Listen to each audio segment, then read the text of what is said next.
So I am CEO of a digital analytics company. We help enterprise retailers, particularly those selling online, we help them predict what product will come back, and we credit score their customers based on what they keep, not what they buy. It's a business that came out of my own appalling shopping habits. I return, at least 3/4 of what I buy. I regard my bedroom as the fitting room, and I was working at Google, and I was completely aware that I was single-handedly destroying every retailer's data by not behaving like shoppers are supposed to. So I founded this company to overcome that. The company is just over 2 years old. We are now a team of 9, just on our first round of investment. And I was really attracted to this competition. Actually, several people sent me a link to it saying, you must enter this, which was Tech All-Stars, an EU-wide competition for companies under 3 years old that had raised less than £1 million of investment. So that was a criteria that we absolutely fitted. My time as a CEO is the most precious thing I have. So I don't kind of go around entering everything. There are many, many things that are sent my way that would be great for us to do. Frankly, if there's not cash involved, or there's not some spectacular benefit, I filter it out and go, that's great, but I have to focus. But Tech All-Stars really attracted my attention.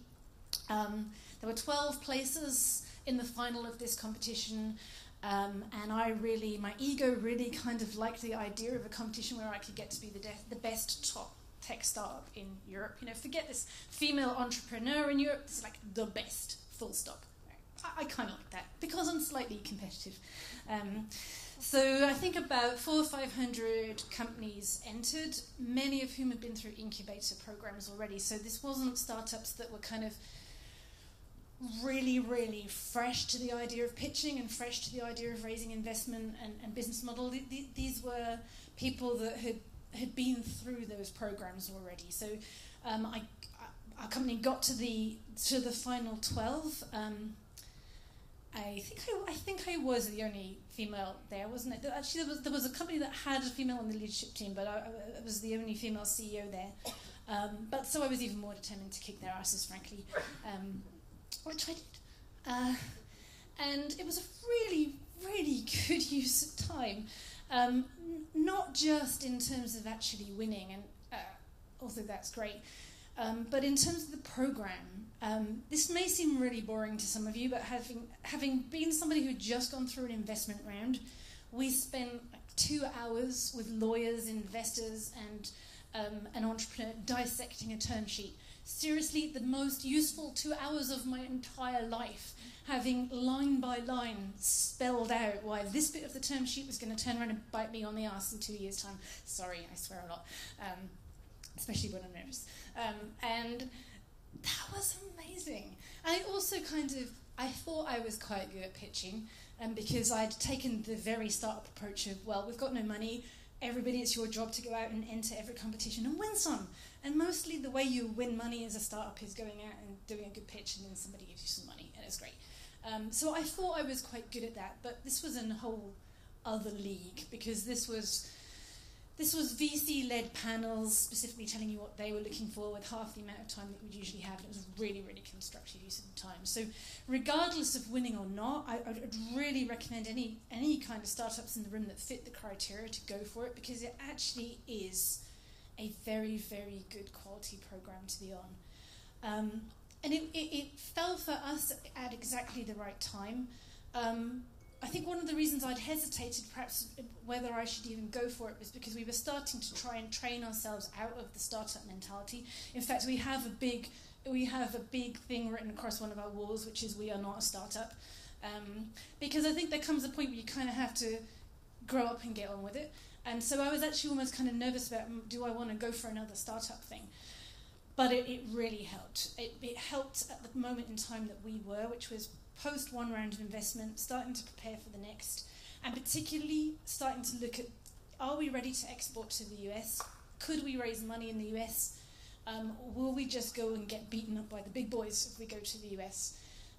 So actually kind of schlepping up, going, yeah, we're the best in Europe, open the door, was actually really positive. It was good for me, confidence-wise. It was good for us to be able to position ourselves that way as a company in a very short strap line. And it was a very, very useful thing. And it actually probably changed my perception about what we did next.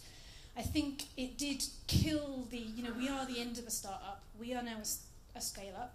It changed my perception of how much money I was intending to raise next, because I think I was going to go for another little, the next round on and the next round on in quite London terms, deciding that we were going to start looking to the US immediately as an export market, and therefore maybe it would make sense to raise some money there.